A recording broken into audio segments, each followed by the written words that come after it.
दोस्तों क्या हो, एक दिन जब सुबह आपकी आंख खुलती है तो खुद को आप एक ऐसी जगह पाते हैं जहां से निकल पाना इम्पॉसिबल। वहां किसी तरह का काउंटडाउन चल रहा है जिसे देखकर आपकी धड़कनें रुक जाती हैं। तो कहानी शुरू होती है जेरेमी, जो कि एक स्पेशल एजेंट है अमेरिकन फोर्स का, लेकिन आज भी उसकी जब आंख खुली तो वो खुद को किसी बॉक्स जैसी जगह में बन पाता है। वो अपने चारों ओर देखता है लेकिन हर तरफ बस अंधेरा है और कुछ नहीं। जिसके बाद वो किसी मॉर्गन नाम के आदमी को आवाज लगाते हुए कहता है कि मुझे पता है कि तुमने ये सब किया है, मैं तुम्हें वादा करता हूँ कि तुम्हारे सारे पैसे मैं लौटा दूंगा, प्लीज मुझे यहाँ से बाहर निकालो। लेकिन वहां से कोई जवाब नहीं आता। इसी दौरान सामने एक लाइट जलती है जिसमें उसे काउंटडाउन चलते हुए दिख, और कुछ ही देर बाद वो 0 हो जाता है। तब उसके पास रखे एक रेडियो पर किसी आदमी की आवाज आती है जो कि अपना नाम हेनरी बताता है। दरअसल वो भी किसी ऐसी हालातों में फंसा हुआ है और उसके पास भी सेम ऐसे ही रेडियो है, लेकिन अफसोस वो जेरेमी के सिवाय किसी और से कनेक्ट नहीं कर सकता। अब ऐसा क्यों हो रहा है, ये दोनों असल में किस जगह पर बंद है, ये ना तो इन दोनों को पता है और ना ही हमें। लेकिन इन्हें देखकर एक बात का अंदाजा जरूर लगाया जा सकता है कि इन्हें जरूर किसी बड़े आदमी ने कैद करवाया होगा, क्योंकि ये दोनों ही स्पेशल फोर्स से रिलेट करते हैं। क्या पता ये इस समय इराक के किसी हिस्से के जमीन के नीचे हो या फिर किसी बॉम्ब के पास जिसका ये काउंटडाउन चल रहा है। वेल, ये सब सवालों का जवाब आपको कुछ ही देर में मिल जाएगा। कुछ ही देर बाद ये जिस जगह पे है वो हिलने लगती है और यहाँ से कंफर्म हो जाता है कि ये दोनों जरूर किसी मूविंग ऑब्जेक्ट में फंसे हुए हैं या फिर किसी कार या ट्रक में। अब हेनरी उसी समय जेरेमी को रेडियो पर बुलाता है और उसे बताता है कि हम जरूर किसी ट्रक या कार में हैं। तभी लाइट ऑन हो जाती है और हमें समझ आता है कि ये एक रेक्टेंगल ग्लास बॉक्स में कैद है जिसके आसपास क्या है कुछ समझ नहीं आ रहा है, लेकिन इनके बॉक्स के अंदर बस थोड़ी सी रोशनी है। दूसरी तरफ से हेनरी भी उसे यही बताता है और कहता है कि जरूर हमारे साथ ये सब कोई कर रहा है, पर आखिर ये कौन हो सकता है। उसी समय जेरेमी को उस बॉक्स के एक हिस्से में होल दिखाई देता है जहां से कोई अनजान शख्स उसे अंदर से कुछ सामान भेजता है। जब वो हाथ डालता है तो उस चीज को बाहर निकालता है। वो असल में व्हाइट हाउस की फोटो थी जिसके पीछे लिखा था कि मुझे रूलेट की लोकेशन दो। ये देखने के बाद जेरेमी की हालत ही टाइट हो जाती है, उसके चेहरे का रंग ही उड़ जाता है। पर ये रूलेट कौन है और ये किस जगह की लोकेशन मांग रहा है, इससे जेरेमी का क्या कनेक्शन है। अब हेनरी जेरेमी से कहता है कि मुझे अब डर लग रहा है कहीं हम लोग यहीं ना मर जाए। अब ये सुनकर वो हैरान हो जाता है और पूछता है कि आखिर तुम मेरा नाम कैसे जानते हो, मैंने तो अभी तक तुम्हें कुछ बताया नहीं है। तो वो कहता है कि मेरे पास भी एक पेपर आया, उसमें लिखा है कि तुम्हारे साथ वाले आदमी का नाम जेरेमी है, इसलिए मैंने तुम्हें इस नाम से पुकारा।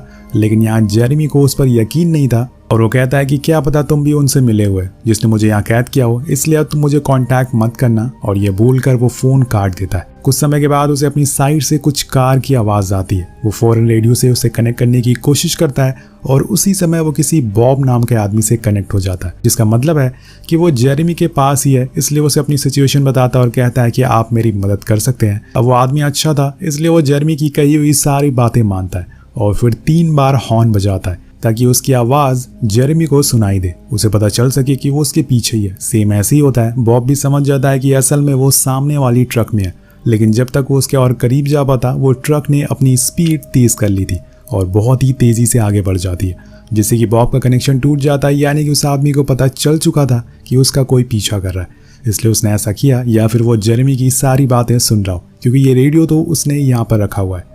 उसके बाद वो ट्रक रुक जाती है और एक बार फिर लाइट ऑन होती है। सामने लगे एक डिवाइस से मॉली की आवाज आती है जो जेरेमी की वाइफ है। वो उसकी आवाज सुनकर फौरन कहता है कि तुम पुलिस को कॉल लगाए कहो कि मैं यहाँ ट्रक के पीछे किसी हिस्से में फंसा हूँ, मुझे बाहर निकाले।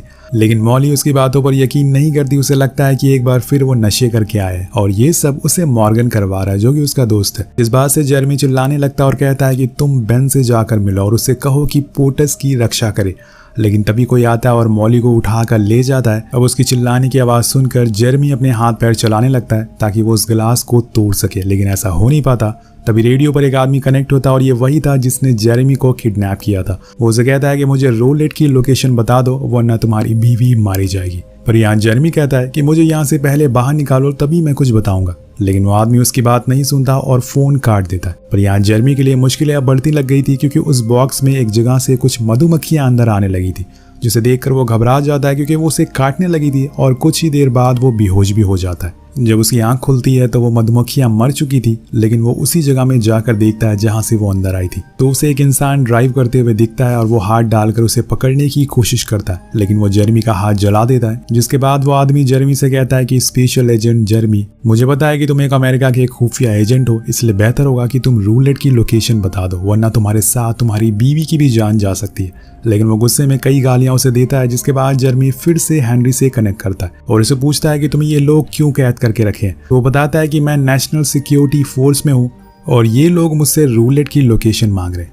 तो जेरेमी हैरान होकर पूछता है कि तुम्हें रूलेट के बारे में क्या पता है। यहाँ में पता चलता है कि असल में रूलेट क्या चीज़ है। वो बताता है कि यह व्हाइट हाउस में बना हुआ एक अंडरग्राउंड बंकर है जो प्रेसिडेंट और उनकी फैमिली के लिए बनाया गया, और ये सारी चीज़ें 9/11 के हमले के बाद की गई थी, और 9/11 के हमले के बाद उनकी सिक्योरिटी और बढ़ा दी गई। ये सब सुन के जेरेमी को यकीन नहीं होता ये आदमी स्पेशल फोर्स में था। तभी अचानक से वो ट्रक रुक जाती है क्योंकि एक पुलिस कार ने उसे ओवर स्पीडिंग के लिए रोका था। अब उसी ट्रक का ड्राइवर जेरेमी से कहता है कि कुछ आवाज मत करना वरना तुम्हारी पूरी फैमिली खत्म हो जाएगी, लेकिन यहाँ वो उसकी कोई बात नहीं सुनता और तेज तेज बॉक्स को पीटने लगता है, जिससे कि उस पुलिस वाले को शक हो जाता है कि अंदर कोई मौजूद है। लेकिन तब तक ड्राइवर ट्रक को भगाने लगता है और अब इनके पीछे पुलिस पड़ चुकी है। वो उन पर कई गोलियां चलाती हैं, जिसमें से एक गोली आकर जेरेमी के बॉक्स पर लगती है और ग्लास टूट जाता है और जाकर जेरेमी के पैर में चुभ जाता है। और तभी ट्रक की भी जोरदार टक्कर होती है, शायद किसी पेड़ से या फिर किसी कार से, ये हमें नहीं पता। लेकिन जेरेमी देखता है कि टक्कर की वजह से ड्राइवर की मौत हो गई है, पर उसका फोन अभी भी रिंग कर रहा है। तो उस होल में से हाथ डालकर उस फोन को ले लेता है और फौरन 911 पर कॉल करके अपनी सिचुएशन बताता है। उसी समय उसे एक कुत्ते की भौंकने की आवाज आती है। उसी गोली वाले होल से बाहर देखता है तो वहां उसे डॉग का ओनर भी मौजूद था। अब ये देखकर जेरेमी उसे आवाज लगाता है और उसकी चीखें वो आदमी सुन भी लेता है और वो होल भी देख लेता है जहां से उसकी आवाज आ रही थी। अब वो उस ट्रक की डिग्गी को खोलने लगता है, लेकिन तभी कोई अनजान शख्स आकर उस आदमी को और उसके कुत्ते को गोली मार देता है, जिससे जेरेमी पूरी तरह से शॉक में चला जाता है। उसे पता ही नहीं चल रहा था कि असल में अभी अभी क्या हुआ है और इन सभी में उसकी क्या गलती है और ये लोग कौन है, आखिर ये मुझे किस जगह पर ले जाना चाह रहे हैं। अब वो ये सब समझ पाता कि तब तक ट्रक फिर से चलना शुरू हो जाता, यानी कि वही आदमी ट्रक चला रहा है जिसने उस डॉग वाले आदमी को मारा था। इधर जेरेमी उस ट्रक में लगे रेडियो में न्यूज सुनता है, जिसमें बताया जा रहा था कि अमेरिका में 2 बड़ी धमाके हुए हैं, पहला नेशनल ऑफिस में और दूसरा CIA हेडक्वार्टर में। ये सुन के जेरेमी फौरन उसी पाए हुए फोन से अपने खास दोस्त बेन को कॉल लगाता है और लकीली वो कॉल उठा भी लेता है। बेन उसकी आवाज़ सुन के हैरान था और कहता है कि तुम अभी तक जिंदा हो, लेकिन यहाँ पर उससे ज़्यादा जेरेमी शॉक था। वो कहता है कि तुम्हें कैसे पता मैं खतरे में हूँ। तो बेन बताता है कि हमें 4 लोगों की कॉल आई थी जिन्होंने बताया कि वो ट्रक में कैद है, शायद तुम भी ऐसी सिचुएशन में होगे। अभी बेन को ऑर्डर आते हैं कि एक और जगह धमाका हुआ है। वो फोन रख देता है और कहता है कि तुम घबराओ मत, पुलिस जल्दी ही तुम्हें ढूंढ लेगी और कुछ ही देर बाद मैं तुम्हें फिर से कॉल करूंगा। तकरीबन 1 घंटे बाद फिर से कॉल आती है, लेकिन इस बारी बेन के साथ मॉली भी थी जो रो रही थी। तो जेरेमी बताता है कि मैं एक ट्रक में फंसा हुआ हूँ, ये लोग मुझे प्रेसिडेंट के अंडरग्राउंड बंकर के बारे में पूछ रहे हैं, अगर मैंने इन्हें लोकेशन बता दी तो ये मुझे छोड़ देंगे। तो मॉली कहती है कि ठीक है, तुम बता क्यों नहीं देते। अब वो इससे आगे कुछ कह पाता कि तब तक कॉल कट हो जाती है और वो दोबारा ट्राई करता, लेकिन अब कॉल नहीं लग रही थी। अब आप देख रहे होंगे कि उसे हर तरफ से दबाव आ रहा है कि वो प्रेसिडेंट की लोकेशन बता दे, लेकिन वो ऐसा नहीं कर रहा है। तभी ट्रक की स्पीड बढ़ जाती है, जिससे कि उसे काफी धक्के लगने लगते हैं, लाइन भी कट हो जाती है। कुछ समय के बाद फिर से उसे बेन की कॉल आती है, जिसमें वो उसे बताता है कि ये लोग मॉली को भी उठाकर ले गए और उसे भी ऐसे ही एक ट्रक में बंद कर दिया।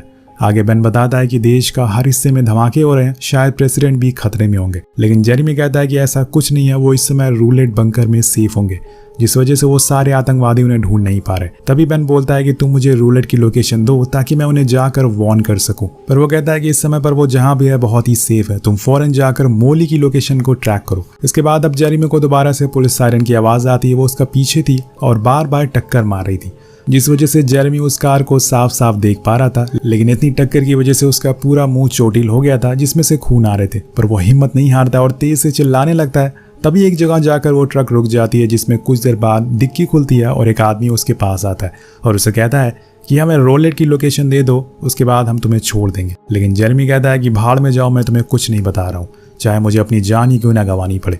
इसके बाद ट्रक फिर से चलना शुरू होता है, पर अब यहाँ जिस बॉक्स में वो कैद है वो पानी से भरना शुरू हो जाता है और देखते ही देखते वो काफी भर जाता है, जिस वजह से उसे सांस लेने में दिक्कत होने लगती है। जेरेमी फिर से बेन को कॉल लगाता है और उसे बचाने को कहता है, लेकिन वहां से जवाब आता है कि उन्हें जो चाहिए तुम उन्हें दे दो। अब ये सुनकर जेरेमी का खून खौल जाता है, क्योंकि बेन भी उन्हीं लोगों के साथ मिला हुआ था। वो उसे बहुत गालियां देता है, पर अब पानी भर गया और जेरेमी कुछ ही देर में मौत होने वाली है। वो बहुत कोशिश करता है कि उस गिलास को तोड़ दे, लेकिन वो बेहोश हो जाता है। लेकिन तभी एक चमत्कार होता है, 2 आदमी उसे बाहर निकालते हैं और उन्हीं में से एक आदमी की वो बंदूक छीन लेता है। तो वो आदमी कहता है कि तुम सेफ हो, तुम्हें कुछ नहीं हुआ है। तभी दूसरी कार से बेन बाहर निकलता और उसे बताता है कि चुप हो जाओ, ये सब एक टेस्ट था। अब ये सुनकर जेरेमी शॉक था कि ये किस तरह का टेस्ट है और वो उन सभी से कहता है कि मेरे पास मत आना। लेकिन बेन बताता है कि जब से 9/11 हुआ है उसके बाद से हम उस सोल्जर को चूज करते हैं जो 24 घंटे प्रेसिडेंट के साथ होते हैं और उनकी लॉयल्टी टेस्ट करता ताकि किसी भी सिचुएशन में वो ऐसी प्रेसिडेंट की लोकेशन कोई अनजान आदमी या फिर किसी ऑफिशियल को ना दे।